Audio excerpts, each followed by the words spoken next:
هذا اللي صار؟ لك هلا بتقولي لي لك بنتي، لك انت قولي لي من قبل، لك مشان اقدر اعلمك شو تعلميه يتصرف. لك بكره بيكتب لك مسلسل مشرشح كلهم فقرة ومنتوفين، لك انا بعطيه افكار عن الطبقات الراقيه والطبقات المخمليه. نحن بدنا المسلسل يمشي مو بس هون، بكل العالم العربي. ايه ماما الله يخليكي. بس هذا الحكي مو ببلاش، انا الي نسبتي من حق النص. حاضر ماما.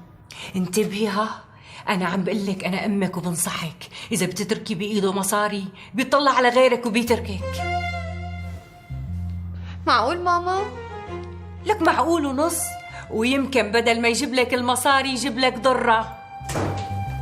لك هذا جنس نمرود، ليكو على سيرته شرف. أهلين مرت عمي، عم قول البيت منور. هلأ أعود خليني أعطيك الأفكار اللي بدك تكتبها وتعطيها للجماعة.